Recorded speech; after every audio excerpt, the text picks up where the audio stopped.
నమస్తే, welcome to I dream talking point with Kavitha.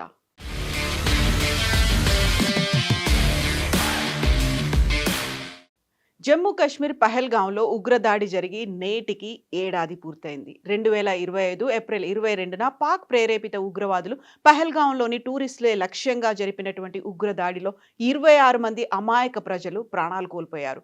Jammu కాశ్మీర్లోని పహల్గాం ఉగ్రదాడి జరిగి ఏడాది పూర్తయిన వేళ ఆపరేషన్ సింధూర్ను గుర్తు చేస్తూ భారత ఆర్మీ ఒక ట్వీట్ చేసింది. మానవత్వపు హద్దులు దాటినప్పుడు ప్రతిస్పందన నిర్ణయాత్మకంగా ఉంటుందని హెచ్చరించింది. న్యాయం జరిగిందని, భారతదేశం ఐక్యంగా నిలుస్తుందని భారత సైన్యం స్పష్టం చేసింది. కొన్ని సరిహద్దులను అస్సలు దాటకూడదు, భారతదేశం మర్చిపోదు అని రాసి ఉన్న ఒక గ్రాఫిక్స్ ను ఈ ట్వీట్ కు భారత ఆర్మీ జతపరిచింది. ఇందుకు ప్రతీకారంగా 2025 మే 7 నుంచి 10 వరకు ఆపరేషన్ సింధూర్ ను భారత్ నిర్వహించింది. పాకిస్తాన్లోని ఉగ్రవాద స్థావరాలను ధ్వంసం చేయడంతో పాటు వందలాది ఉగ్రవాదులను కడతేర్చింది. మే 7న తెల్లవారుజామున పాక్ ఆక్రమిత కాశ్మీర్ POKలోని ఉగ్రవాద స్థావరాలపై భారత త్రివిధ దళాలు మెరుపు దాడులు చేశాయి. లష్కరే తైబా, జైషే మహమ్మద్, హిజ్బుల్ ముజాహిదీన్ వంటి పాక్ ప్రేరేపిత ఉగ్రవాద సంస్థలకు చెందిన స్థావరాలను ధ్వంసం చేసింది భారతదేశ ఆర్మీ. ఈ దాడుల్లో 100 మందికి పైగా పాక్ ఉగ్రవాదులు హతమయ్యారు. ఈ ఘటనలో లష్కరే తోయిబా సంస్థ అధినేత హఫీజ్ మహమ్మద్ సయీద్ సమీప బంధువులు కూడా మరణించారు. దీంతో బార్డర్లో కాల్పులను పాక్ తీవ్రతరం చేసింది. డ్రోన్లతో భారత సరిహద్దు ప్రాంతాలపై దాడులు చేసేందుకు ప్రయత్నించింది. వీటిని భారత గగనదళ రక్షణ వ్యవస్థలు సమర్థంగా తిప్పికొట్టాయి. భారత మిసైల్, డ్రోన్, వైమానిక దాడుల్లో పాక్లోని సైనిక, వైమానిక స్థావరాలు దారుణంగా దెబ్బతిన్నాయి. ఈ దుస్థితిలో మే 10న కాల్పుల విరమణకు తాము సిద్ధమని భారత్ను పాక్ వేడుకుంది. అందుకు వెంటనే భారత్ అంగీకారం తెలిపింది. ఈ ఉగ్రదాడిపై మోదీ సర్కార్ ఆగ్రహం వ్యక్తం చేసింది.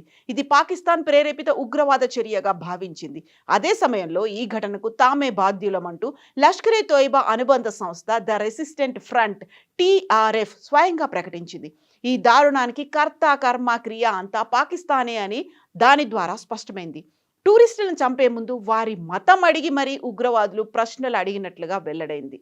గతేడాది పహల్గాం ఉగ్రదాడి అనంతరం పాకిస్తాన్పై భారత్ వివిధ రకాలుగా చర్యలు తీసుకుంది. ఈ క్రమంలో ఆ దేశంతో ద్వైపాక్షిక వాణిజ్యాన్ని ఆపేసింది. గతంలో పాక్తో కుదిరిన సింధు నదీ జలాల ఒప్పందాన్ని రద్దు చేసింది.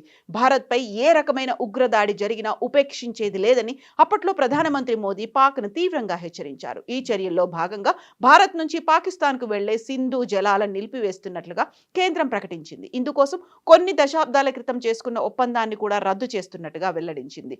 పాకిస్తాన్ నుంచి వచ్చే వస్తువులపై నిషేధాన్ని విధించింది. ఇరు దేశాల మధ్య అటారీ, వాఘా సరిహద్దులను మూసివేసింది. భారత్లో పాక్ నౌకల ప్రవేశాన్ని నిలిపివేసింది. పాకిస్తాన్ కళాకారులపై సైతం నిషేధం కూడా విధించింది. భారత్ గగనతలంలో ఎగరకుండా పాక్ విమానాలను కట్టడి చేసింది. దీంతో పాటుగా ఈ దాడి కేసును జాతీయ దర్యాప్తు సంస్థ NIAకు ప్రభుత్వం అప్పగించింది.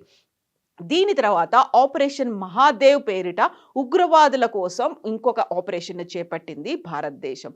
పహల్గాం ఉగ్రదాడి తర్వాత ఉగ్రవాదుల ఏరివేత కోసం భారత సైన్యం 2025 జూలై 28న ఆపరేషన్ మహదేవ్ను నిర్వహించింది.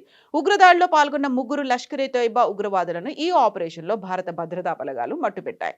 మరోవైపు ఈ ఉగ్రదాడికి పాల్పడిన పాకిస్తాన్ చర్యలు ప్రపంచానికి వివరించాలని కేంద్రంలోని మోదీ ప్రభుత్వం సంకల్పించింది. అందుకోసం పలు పార్లమెంట్ సభ్యులతో కూడిన బృందాలను ఏర్పాటు చేసింది. ఆ బృందాలను వివిధ దేశాలకు పంపించింది.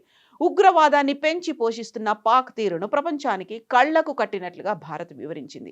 ఈ దారుణం జరిగి ఏడాది గడుస్తున్న ఈ ఘటన కారణంగా తమ కుటుంబాల్లో కలవరం మాత్రం నేటికి అలాగే ఉందనేటువంటి మాట బాధితుల నుంచి వెల్లడవుతుంది. తమకు ఇస్తామన్నటువంటి ప్రభుత్వ ఉద్యోగాలు ఇంకా ఇవ్వలేదు అనేటువంటి ఒక మాటని బాధిత కుటుంబాలు కూడా చెప్తున్నాయి. మతం అడిగి మరీ చంపినందుకు భారతదేశం అంతా ఏకమైనటువంటి పరిస్థితి కనిపించింది. ఉగ్రవాద చర్యలని ఖండించింది. దీంతో పాటుగా నిరసనలు వెల్లువెత్తాయి. ఆపరేషన్ సింధూర్తో పాటుగా ఆపరేషన్ మహదేవ్కు సంబంధించి భారతదేశం అంతా ముక్త కంఠంతో ఏకీభవించింది. ఉగ్రవాదంపై చర్యలు తీసుకోవాల్సిందే అనేటువంటి పట్టుపట్టింది. అందుకు సంబంధించి ప్రపంచ దేశాలన్నిటిని కూడా ఏకం చేసింది భారతదేశం. 1 ఇయర్ కంప్లీట్ అయింది కాబట్టి ఇప్పుడు మళ్ళీ తమ అస్తిత్వాన్ని, తమ ఉనికిని చాటుకోవాలని పాకిస్తాన్, అక్కడ ఉన్నటువంటి ఉగ్రవాద ప్రేరేపిత సంస్థలు కూడా ప్రయత్నిస్తున్నాయి అనేటువంటి సమాచారం మన ఇంటెలిజెన్స్ కూడా అందింది. బార్డర్‌లో హై అలర్ట్‌గా ఉండాలి అనేటువంటి సమాచారాన్ని ఆర్మీకి కూడా ఇచ్చాయి కేంద్ర నిఘా సంస్థలు. బార్డర్‌తో పాటుగా బార్డర్‌కి సుదూరంగా ఉన్నటువంటి ప్రాంతాలను కూడా లాంచ్ ప్యాడ్‌లుగా ఏర్పాటు చేసుకున్నాయి అనేటువంటి సమాచారం. దాదాపుగా 800 మంది ఉగ్రవాదులు భారతదేశంలో చొరబడేందుకు సిద్ధంగా ఉన్నారు అనేటువంటి ఒక వార్త నిఘా సంస్థలు ఆర్మీకి, కేంద్ర ప్రభుత్వానికి అందజేశాయి. గతంలో కాకుండా 10-15 మంది ఒక గ్రూపుగా దేశంలోకి ఎంటర్ అయ్యేందుకు చూస్తున్నారు. వల్నరబుల్ పాయింట్స్ ఏవైతే ఉన్నాయో అక్కడి నుంచి రావడానికి ప్రయత్నాలు జరుగుతున్నాయి అనేటువంటి సమాచారంతో హై అలర్ట్ కూడా అనౌన్స్ చేశారు. ఇప్పుడు ఆర్మీ అక్కడ నిరంతరం పర్యవేక్షిస్తూనే ఉంది.